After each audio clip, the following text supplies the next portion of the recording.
थोड़ी आवाज कम करें, क्योंकि वक्ता श्रोताओं से बंधा हुआ होता है। हमारा मन आपसे बंधा हुआ है।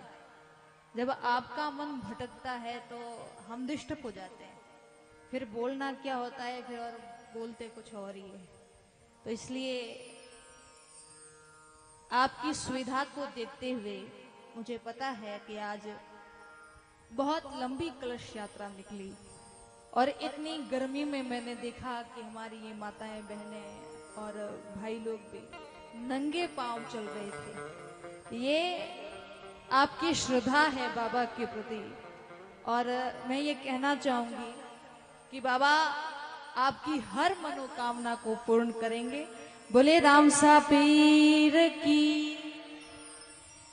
मैंने कथाएं अपने जीवन में बहुत की है, लेकिन पहली बार मैंने इस मोरवन की पावन पवित्र धरती पर देखा कि इतनी गर्मी में छोटी छोटी बच्चियां, हमारी ये माताएं बहनें भाई लोग नंगे पांव चल रहे थे। मुझे बड़ा आश्चर्य हुआ कि आप लोगों की अटूट श्रद्धा है बाबा के प्रति।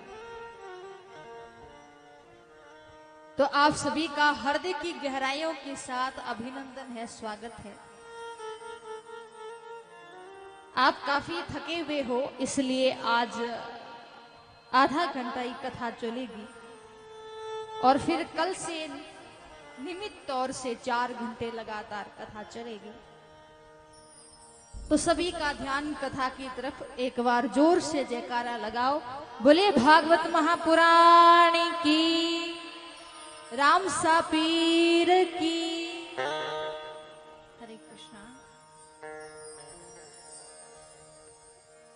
भगवान की असीम कृपा से श्रीमद् भागवत कथा सुनने का एक ऐसा शुभ अवसर हम सभी को प्राप्त हुआ। सज्जनों, शास्त्रों में ऐसा बताया गया है और भागवत महापुराण में भी आया है, भाग्यो न देन बहु जन्म समर जितेन सत्संग मम चलते पुरुषो यदा।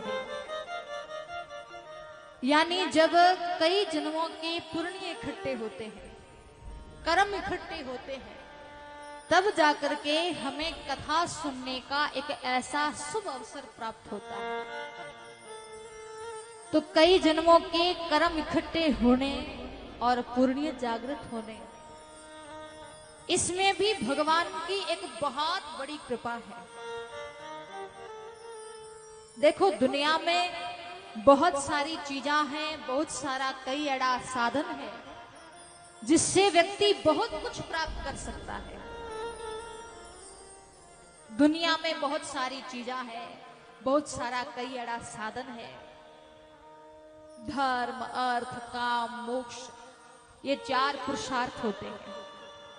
आदमी यदि मेहनत करेगा तो धर्म भी मिलेगा, अर्थ भी मिलेगा, कामनाएं भी पूरी होगी और मोक्ष भी प्राप्त कर लेगा।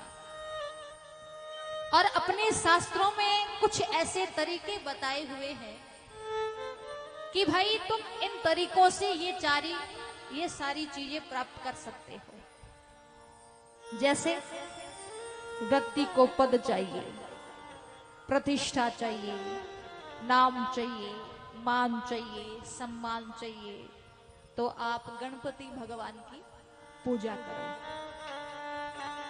अगर लक्ष्मी जी चाहिए, धन चाहिए, पैसा चाहिए, तो आप लक्ष्मी जी की पूजा करो। और थोड़ी सी तिकड़मबाजी सीख लो, आदमी के पास में पैसा भी आ जाएगा।